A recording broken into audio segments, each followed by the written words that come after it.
నేను ప్రత్యేకించి మారాలి అనుకుని నువ్వు మారాల్సిన పనిలా. నేను మారాలి, నా గురించి నేను తెలుసుకోవాలి, సృష్టి ఏమిటి, ప్రపంచం ఏమిటి, భగవంతుడు ఎవడు, ఇవన్నీ అన్వేషించి నీకు నువ్వు స్వతహాగా పరిశోధన చేసేది ఒక మనసు ఉంది, ఒక సాధన ఉంది. కానీ మనకు తెలియకుండా జరిగే సాధనలో నువ్వు తెలియకుండా గొప్పవాడు ఎలా అవుతావు అనే విషయాన్ని తీసుకుంటే ఇప్పుడు ఆమె తెలియకుండానే గొప్ప స్థానాన్ని అలంకరించింది. ఆమెం పెద్ద సాధన చేయలేదు. ఆమె కొన్నదల్లా కాస్త కోస్తో భక్తి, ఆ విశ్వాసాలు, ఆ నమ్మకాలు, ఆ విధానంలోనే. కానీ రోజు అందులో ఉండటం వల్ల, ఆ సాధన వల్ల ఆ మనిషి ఎంతో కొంత తయారవుతా ఉంది. అట్లాగే ఇప్పుడు మీరు మనం తయారు ఎలా అవుతాం అనే విషయాన్ని ఒక తీసుకుంటే మీకేం చేయాల్సిన పనిలే.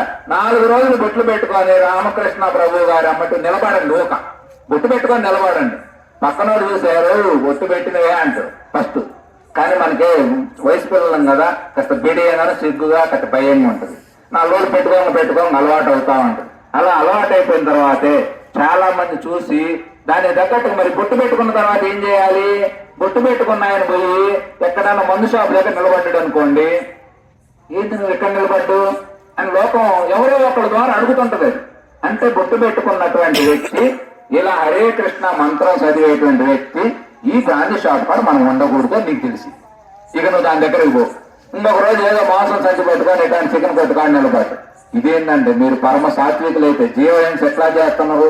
జీవహింస మాంసాహారం మీరు ఎట్లా తింటున్నారు, ఎట్లా తీసుకుపోతున్నారు అసలు కుటుంబానికి అని అనగానే, అంటే బొట్టు మాత్రమే పెట్టిన నీకు విషయం తెలియదు అంటే నువ్వు ఎట్లా మార్పు చెందుతావు అనే దానికి నేను చెప్పాలనే ఉదాహరణ చెప్తున్నా. అప్పుడు ఏమనిపిస్తుంది మనకి? తెలియకుండానే అంటే నేను ఈ పని చేయకూడదా, అంటే ఇట్లా జీవహింస చేయకూడదా, ఇట్లా మాంసాహారాలు మనం ముట్టకూడదా అని నీకు అర్థమైంది. ఆ తర్వాత 4 రోజులు గుడికి పోయిన తర్వాత రోజు గుడికి పోయి 75 ఏముందా ఒక పాట నేర్చుకో. అన్న తర్వాత నువ్వు 4 రోజులు కోరసు పాడని నీకు తెలియకుండా పాట వస్తుంది. పాటలు పాడుతా ఉంటావు. పాటలు పాడిన తర్వాత భలే వాడిన అనే పేరు వస్తుంది. ముందు భలే గొప్పవాడి అనిపించుకుందామని నీకు లోన్ అనిపిస్తుంది. తర్వాత నీకు తెలియకుండా నీవు పాడే దాంట్లో లీలమైపోతే నీకు సమాజంలో మంచి పేరు వస్తుంది. అలా మంచి పేరు వచ్చిన తర్వాత భక్తుడైన తర్వాత ఈ పొట్టు పాట ఇవన్నీ చేసిన తర్వాత మాలాంటి వాళ్ళు కలుస్తారు. కలిసిన తర్వాత ఏంటంటే బాగున్న జీవితం ఎట్లా 4 ఏళ్ళైన గురువు గారు నేను చక్కగా బొట్టు పెట్టుకున్నా, బాగా నడుచుకుంటున్నా. ఇదంటే ఈ కాదయా కాస్త శాంతి తెలియాలంటే నువ్వు కాస్త ఉపాసాలు ఇవన్నీ గట్టిగా చేసి కాస్త ఇంకా చెప్పారు కదా రేపు రాబోయే కార్యక్రమం ఏమిటి, దానికి ఎందుకు ఉపవాసం చేయాలి, ఉపవాసం వల్ల ఉన్నటువంటి ఉపయోగాలు ఏమిటి, అవన్నీ అట్లాంటి వాడు మనకు బోధిస్తాం. అవునా అంటే ఉపవాసం చేయాలా, ఉపవాసం అంటే ఏమిటి అంటే అన్నం తినకుండా ఉంటాయగా అనే 4 రోజులు అన్నం తినకుండా, ఇట్లా ముఖ్యమైనటువంటి పర్వదినాల్లో అన్నం తినకుండా కార్యక్రమాలు ఇవన్నీ మనం చేస్తూ ఉంటాం. ఇలా కొన్నాళ్ళు చేసిన తర్వాత మరి ఇన్నాళ్ళు చేస్తున్న వాడు ఏం చేసినా కూడా నీ జీవితంలో పెద్ద మార్పు ఏం లేదుగా. మార్పు అంటే భౌతిక ప్రపంచం గురించి కాదు, అందరి ప్రపంచంలో మార్పు రావాలి. నిన్నటిదాకా సమాజం ఎలా ఉంటుందంటే ఏమీ కానటువంటి వాళ్ళు 4 మాటలు చెప్పారు అనుకో, మన మళ్ళీ సప్పట్లు కూడా చెప్పారు ఏం చెప్పారు బాగా చెప్పగలిగినటువంటి ఆయన ఏదైనా చిన్న లోపం అనకూడని పదం పడ్డ వచ్చినా కూడా ఇదేం ఇట్లా చెప్పాడు గురువు గారు అంటారు. అంటే అర్థం ఏంటంటే మనకి 2 రకాలుగా సమాజం శుద్ధి చేస్తా ఉంటుంది. ఒకటి నీకు ఏమి తెలియని వాడిని ఒక చిన్న బొట్టు పెట్టుకొని గుడికి పోయేస్తాక మానుభావుడు ఎంత మంచి లక్షణం, పిల్లగాడు ఎంత బాగున్నాడు, సూత్ర కృష్ణుని చూసినట్లు ఉన్నదే అనిపిస్తుంది. నువ్వు అదే బొట్టు పెట్టి 10 ఏళ్ళు తిరుగుతా ఉన్నావు అనుకో, 10 ఏళ్ళు తిరిగిన తర్వాత నీ ప్రవర్తనలో ఇట్లా మార్పులు ఏమి కనపడలేదనుకో, నువ్వు ఇట్లనే మనం ఏమైనా చేయకూడని పనులు చేస్తా, నువ్వు యథావిధి అంటే ఇతరుల జీవితం లాగే నీ జీవితం ఉందనుకో, ఏం బొట్టు పెట్టి ఉపయోగం ఉందని ప్రశ్నిస్తుంది. కాబట్టి అట్లా ఆ ఒక్క బొట్టు నీ జీవితాన్ని మార్చేసుకుంటూ పోతా ఉంటుంది అంచెలంచెలుగా. అట్లా అయినటువంటి వాళ్ళు నేను చాలా మందిని చూసా. వాళ్ళు మొదట బొట్టు పెట్టుకుని గుడికి పోతారు, తర్వాత ఆ బొట్టు పెట్టిన బాగున్నా మంచివాడు అంటే మంచివాడిని అనిపించుకోవాలని ఇట్లా గుడికి పోవటం, సత్ప్రవర్తన కలిగి ఉండటం. తర్వాత దానితో పాటు కొంతమంది మహాత్ముడు పరిచయం అవుతుంది. వాళ్ళ జీవితాల ఆధారంగా చూసి చెప్పే మాటలు ఏమిటి ఇంత చేడు చదువుతున్నారు, గంటలు గంట ఎట్లా చెప్పగలుగుతున్నారు, దేని ఆధారంగా చదువుతున్నారు, అసలు దేని గురించి చెప్తున్నారు అని పరిశోధన మొదలైన తర్వాత ఇవన్నీ ఎట్లా చేయాలంటే అయ్యా భారతదేశంలో మనకు అనేక రకమైన శాస్త్రాలు ఉన్నాయి. మహాత్ములు ఋషులంతా తపస్సు చేసి తపశక్తితో దర్శించి ఆ యొక్క సత్య దర్శనాన్ని గ్రంథస్థం చేసి ఉంచారు. వాటిని చదవాలి అని చెప్తే అప్పుడు మనం బయటికి తీస్తాం కొన్ని గ్రంథాలు. అవి మనకు పెద్దగా అర్థం కావు, కానీ కొన్ని మహాత్ముల జీవిత చరిత్రలు ఉంటాయి. అవి చదువుతా ఉంటే వివేకానంద, రామకృష్ణ పరమహంస ఇట్లాంటి మహాత్ములు చాలా మంది ఉన్నారు మన కోకొల్లలో. అట్లాంటి జీవితాలు చదువుతా ఉంటే మనకి ఇట్లా ఒక్క రోజు పెట్టినా చాలా జీవితం అనిపిస్తుంది. ఆ యొక్క జీవితం మనకి గొప్ప ఇన్స్పిరేషన్ అయ్యి వాటిలో మనం జీవించాలని తపన కలిగి ఆ తర్వాత మన గ్రంథాలన్నీ పరిశోధన చేస్తా ఉన్నాం. చేసి అట్లా చేసి ఇట్లా చేసి ఆఖరికి మన కుటుంబ ధర్మాలను నెరవేర్చుకుంటానే కొంతమంది ఏంటంటే పక్కదారి పోయిందనుకో మిడిమిడి వైరాగ్యం వస్తుంది. వైరాగ్యం వచ్చిన వాళ్ళు ఏం చేశారు, ఈ కుటుంబం మాయా, భార్య మాయా, భర్త మాయా, వాళ్ళకి మనకేం సంబంధం అని చెప్పి వదిలిపెట్టి వెళ్ళిపోయిన వాళ్ళు కొంతమంది ఉన్నారు. వెళ్ళిపోయి సక్సెస్ అయిన వాళ్ళు ఉన్నారు కొంతమంది, ఫెయిల్ అయిన వాళ్ళు కొంతమంది ఉన్నారు. ఫెయిల్ అయిన వాళ్ళని తీసుకొని ఈరోజు సమాజంలో మనకి మన తల్లిదండ్రులు లాంటి వాళ్ళు, మీలాంటి చిన్నపిల్లలు భక్తికి వస్తే, ఇట్లాంటి సత్సంగాలకు వస్తే నువ్వేం వేటాంటి పని, నువ్వు ఈ వయసు రాపని అని అంటారు. నిజం చెప్పాలని మహాత్ములు చెప్పే మాట ఏంటంటే 25 వయసులో ఈ బీజాలు పడాలి. మీకు 25 వయసులో మీ జీవితం మీరు అర్థం చేసుకోగలిగితే, మీకు జీవితం అంటే ఏమిటో తెలిస్తే అసలైనటువంటి జీవితాన్ని మీరు పొందగలుగుతారు. లేదనుకోండి వ్యసనాలకు లోనవుతుంది.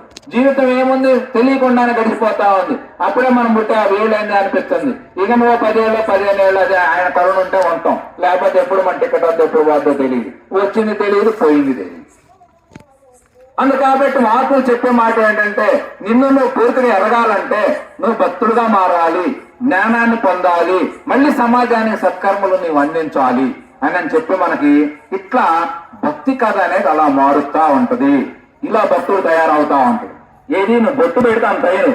ఇప్పుడు నా ఉద్దేశం ఏంటంటే, ఇట్లాంటి వాళ్ళకి కొద్ది మంది కొద్దిగా జిజ్ఞాస పరులను, అంటే సత్య జిజ్ఞాస కలిగి ఉన్నారు, ధర్మంగా నడుచుకుంటున్నారు, సమాజానికి వారు కుటుంబం ఆనందపడతా, కుటుంబానికి కొంత పొదుపు చేస్తా, సమాజానికి కూడా మన వంతుగా చేయాలని తపన కలిగి మన గ్రామాల్లో అక్కడక్కడ ఉన్నటువంటి కొంతమంది భక్త మహాత్ములు వాళ్ళ జీవితాలతో పాటు గ్రామ శ్రేయస్సు కోసం వాళ్ళు నిత్యం పరితపన చెందుతున్నారు, దానికి తగ్గట్టుగా కృషి చేస్తున్నారు. అట్లాంటి వాళ్ళని మనం అక్కడొకరు వేరి, ఎందుకంటే జ్ఞానం భక్తులు చాలా మందికి ఉంటుంది. భక్తుల్లో శుద్ధమైన భక్తులు ఉండేది కొద్ది మంది. జ్ఞానం వచ్చినట్టే ఉంటది, కానీ అసలు జ్ఞానం అర్థం కాదని కృష్ణ భగవానుడే చెప్పింది. ఇది అందరికి అర్థమయ్యేది కాదయ్యా. 1000 ప్రయాణం చేస్తారు, కానీ అందులో ఏ ఒక్కళ్ళకో తెలిసినట్టు ఉంటుంది. ఆ తెలిసే వాళ్ళు ఏ ఒక్కరో చిట్ట చివరికి కానీ నన్ను సంపూర్ణంగా అర్థం చేసుకోలేరని చెప్పడం జరిగింది. మరి అట్లా అర్థం అంటే మనకు తెలియదు అనుకోకూడదు, ప్రయత్నం చేయాలి, పని చేయాలి, సాధన చేయాలి, దాన్ని సాధించవచ్చు. ఆయన చెప్పే సందేశం అంతా అదే. అందుకంటే ఇప్పుడు నేను చెప్పదలుచుకున్నది ఏమిటంటే, మన ఇట్లాంటి వాళ్ళకి 4 మాటలు చెప్పినప్పుడు ఆ మాతాజీ గారు చక్కని ప్రవచనం చెప్పింది. రేపు పొద్దున ఎక్కడైనా ఆ భర్తను కానీ పిల్లలు కానీ ఎరుగుపడి వాళ్ళతో గొడవ పెట్టుకోవడానికి అవకాశమే లేదు, సంఖ్యలు పడిపోయి.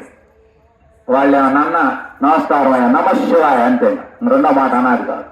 ఎందుకని నువ్వు గొప్ప ప్రవచనకర్తగా కూర్చున్నావు, అవునా? నేను మైకు పట్టుకున్నా, మైకు పట్టుకోగానే పొలం కౌలుకి ఇచ్చేసాం, వ్యాపారం అంటే అట్టుకి ఇచ్చేసాం. ఎందుకని పాత్ర మారింది. మరి నువ్వు చెప్పేదానికి తగ్గట్టుగా నువ్వు జీవితం ఉండాలిగా. అందుకని మన ఉద్దేశం ఏంటంటే 4 మాటలు మేము మొగతా వెలువడితే ఇది ఒక సాధన. భక్తుడుగా అంచెలంచెలుగా ఎదిగింది ఒక సాధన. కానీ ఇప్పుడు జ్ఞాని పాత్రకి ఇక్కడ కూర్చొని చెప్పాలనే తపన కలిగినప్పుడు మీకు కొంత అనుభవం ఉంది, కొంత అనుభవం లేదు, 2 మిక్స్ చేసి 4 పదాలు చెప్పావు. చెప్పిన తర్వాత నీ చెవులు అన్నీ కానీ కొత్త వాళ్ళు అన్నారు. నువ్వు మర్చిపోయినా ఎదురు ఉన్న భక్తులు గుర్తుపెట్టుకుంటారు. ఏ మహానుభావుడా నువ్వు అంటారు. మహానుభావుడు అన్న తర్వాత నువ్వేం అరవాతి కాదు, కరవాతి కాదు, కేకలు లేవు, బొబ్బలు లేవు, ఏమీ లేవు. ఎక్కడ ఉన్నా ఆ తర్వాత రూపాయి తీసి పెట్టాల్సిన త్యాగం నేర్చుకోవాలి. అట్లా మనకి 90% మంది ఇట్లానే తయారవుతుంది. 10% మంది ఎక్కడ ఉంటే స్వజ్ఞానం ద్వారా ఏమిటి ఇదంతా అని అన్వేషణతో వాళ్ళు వెతికే వాళ్ళు కొద్దిమంది ఎక్కడో అరుదుగా ఉంటారు. కానీ 90% మంది మనకు తెలియకుండా మనం భక్తులు అవుతాం, మనకు తెలియకుండా మనం జ్ఞానం పొందుతాం, మనకు తెలియకుండా మనం నాశనం అయిపోతాం. అందుకనే ఇది ఎట్లా జరిగిద్ది అంటే సంఘం ద్వారా జరిగిద్ది, సమాజం ద్వారా జరిగిద్ది. సమాజంలో మనందరం చూడండి, మన చక్కగా బొట్లు పెట్టుకొని చక్కగా కూర్చున్నాం. ఇప్పుడు మనకి ఆ పిల్లలు వచ్చారు, కొత్త యువకులు బ్రహ్మాండంగా ఉన్నారు. వాళ్ళకి ఇప్పుడేం తెలియదు, కానీ మనందరూ మహానుభావులు వీళ్ళు ఎంత గొప్ప భక్తులు, ఎంత జీవితం ఎంత బాగుందని వాళ్ళకి అనిపించిన తర్వాత ఆ మాట మహానుభావులు గొప్పవాడు అన్న తర్వాత వాళ్ళు మనసు ఊరుకోదు, దానికోసం మళ్ళీ ప్రయత్నం చేయాలి. అట్లా వాళ్ళు తయారవుతా ఉంటారు. ఇదంతా ఆదర్శం అన్నమాట. అందుకనే బుద్ధ భగవాన్ చెప్పిన మాట ఎంత గొప్ప మాట. ఆయన జీవిత సారాంశం 80 సంవత్సరాల జీవిత సారాంశం 30 సంవత్సరాలు వ్యక్తిగత జీవితంలో ఉన్నాడు, 50 సంవత్సరాలు 20 సంవత్సరాలు సాధనలో ఉన్నాడు. సత్యం ఏమిటనేది ఒకే ఒక ప్రశ్నతో తర్వాత 30 సంవత్సరాలు సమాజానికి బోధకుడుగా మారిండు. 80 సంవత్సరాల జీవితంలో 3 సూక్తులు. బుద్ధం శరణం గచ్చామి, సంఘం శరణం గచ్చామి, ధర్మం శరణం గచ్చామి. అంటే బుద్ధం అంటే సత్యాన్ని తెలుసుకో, ధర్మంగా నడుచుకో, సంఘం పట్ల ఎప్పుడు ప్రేమ కలిగి బాధ్యత వహించు. ఎందుకంటే సంఘం చాలా గొప్పది. సంఘమే నిన్ను కాపాడేది, నడిపించేది. ఇవన్నీ సంఘమేనాయా. అందుకాటి నువ్వు భక్తులను తయారు చేసుకున్నావు అనుకోండి, ఎక్కువ మంది భక్తులు ఉన్నారు. ఇప్పుడు రామకృష్ణకి నైనా మీకైనా నాకైనా ఎవరైనా పాత పరిచయాలకు సంబంధించి ఏదన్నా పరిచయస్తులు కలిసిగారు అనుకోండి, వాళ్ళు ఆ దృష్టితోనే చూస్తారు. మనల్ని అలానే మార్చడానికి ప్రయత్నం కూడా చేస్తారు వాళ్ళు. మనం కూడా వాళ్ళు కనపడగానే కొంచెం ఆ ఆలోచనలో ఆ భావనతోనే మనం పలకరిస్తాం. కానీ మన భక్తికి సంబంధించి కనపడ్డాం అనుకోండి, మనం దీనికి తగ్గట్టుగానే మన ప్రవర్తన ఆలోచన అన్ని మారిపోతాయి. అందుకని మనం ఏం చేయాలి, మన స్థిరత్వాన్ని పొందాలంటే మనం దీంట్లో చక్కగా మన భక్తుల్ని మనం పెంచుకోవాలి. భక్తులు పెంచుకోవడం వల్ల ఉపయోగం ఏంటంటే, జ్ఞానులు ఇలాంటి తపన పడి భక్తులు ఇలాంటి తపన పడి పెంచాలనుకునేది ఏంటంటే, నువ్వు ఈ ఇంటికి ఇప్పుడు హాయిగా ఉన్నట్లుగా భక్త సమాజం ఎక్కువ మంది పెరిగితే ఈయనకి హాయిగా స్వేచ్ఛగా హాయిగా ఉండగలరు. ఈ మాటలు మీకు ఏమర్థమైంది ఏమర్థం కాలేదు నా ద్వారా పలికి నేను ఈయన ఆనందపడుతున్నా, మీరు ఆనందపడుతున్నా. ఎందుకని మీలో ఉన్న సత్య జిజ్ఞాస, ఆ భక్తి, ఆ విశ్వాసాలు ఎన్ని ఉన్నాయి కాబట్టి. ఇదే మాట అడుగుతా అంటే ఎవరింటారు చెప్పండి. అందుకని మనం తయారు చేసుకోవాలి. కాబట్టి అట్లా తయారు చేసుకునే దాంట్లో మనకి ఈరోజు